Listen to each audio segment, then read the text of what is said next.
தமிழுக்கு அமுதென்று பேர், அந்த தமிழின்ப தமிழ் எங்கள் உயிருக்கு நேர். ஹலோ ஃப்ரெண்ட்ஸ், எல்லாரும் எப்படி இருக்கீங்க? நல்லா இருக்கீங்களா? இன்னைக்கு நம்மளோட தமிழ் ஆல்ரவுண்டர் அப்பட்டக்கர் சேனலில் நம்ம பார்க்கக்கூடிய வீடியோ என்னென்னா, வேப்பம் செடி வந்து எப்படி வளர்க்குறதுன்னு பார்க்கலாம். இது எல்லாருக்குமே தெரியுமே, வேப்ப மரத்துக்கெல்லாம் ஒரு வீடியோவை அந்த மாதிரி ஒரு சில பேர் வந்து நினைக்கலாம். ஆனால் வந்து பார்த்தீங்கன்னா இந்த மரத்தில் அவ்வளோ பயன்கள் இருக்கிறதுனால இந்த வீடியோ எனக்கு கட்டாயமாக போடணும்னு தோணிருக்கு, அதனால வந்து போட்டிருக்கேன். இது வந்து பார்த்திங்கன்னா வேப்பம் பழம் வந்து பழுக்கிற அந்த சீசனில் பார்த்திங்கன்னா மரத்தடியில் வந்து நமக்கு நிறைய பழங்கள் வந்து கிடைக்கும். ஸோ அது எல்லாம் நம்ம எடுத்து வந்து நம்ம போட்டாலே நமக்கு வந்து முளைக்கும். முக்கியமாக சொல்லணும்னு பார்த்திங்கன்னா இது வந்து நம்மளோட சுற்றுப்புறத்தில் இருக்கக்கூடிய காற்றை வந்து நல்லா வந்து சுத்திகரித்து கொடுக்கும். அது மாதிரி பார்த்திங்கன்னா அதோட இலைகளாக இருக்கட்டும், இல்லைனா பழங்களாக இருக்கட்டும், அந்த பூ, காய், அதுக்கப்புறமா அந்த மரப்பட்டைகள், வேர்கள் எல்லாமே நமக்கு டோட்டலாக வந்து பயன்பெறக்கூடிய ஒன்றா இருக்கிறதுனால கட்டாயம் நம்ம எல்லாமே வளர்த்துக்கலாம்.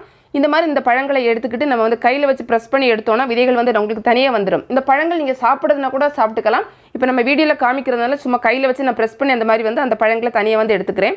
மண்ணில் வந்து நம்ம இந்த மாதிரி வச்சுக்கலாம். இதே மாதிரி நீங்களும் ஒரு பாக்ஸில் வைக்கணும் அப்படிங்கிறது கம்பல்சரி கிடையாது. நீங்கள் என்ன பண்ணிக்கலாம்னா, ஒரு ஸ்கூல், காலேஜ், இல்லைனா ஒரு ஆஃபீஸாக இருக்கட்டும், இல்லைனா வீட்டு பக்கத்தில் கூட நீங்கள் சும்மா கொண்டு போட்டு வச்சிங்கனாலே உங்களுக்கு கட்டாயமாக முளைச்சி வந்து வந்துடும்.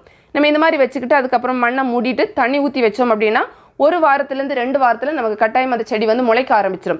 அதே மாதிரி இன்னொரு முக்கியமான விஷயம் என்னென்னா, நம்ம வந்து வீடுகளில் இருக்கட்டும், இல்லைனா ஒரு ஆஃபீஸாக இருக்கட்டும், அங்கெல்லாம் நம்ம இதை வைக்கிறோம்னா அந்த பில்டிங்கோட சேர்த்து நம்ம வைக்கக்கூடாது. கொஞ்சம் நமக்கு வந்து இடைவெளி விட்டு தான் நம்ம வந்து வைக்கணும். ஏன்னா இதோட அந்த வேர்கள் வந்து பார்த்திங்கன்னா நம்மளோட பில்டிங்கை வந்து அஃபெக்ட் பண்ணிடக்கூடாது. ஸோ அதனால் அதோட பக்கத்தில் வைக்காமல் கொஞ்சம் தள்ளி நம்ம வந்து வச்சுக்கலாம்.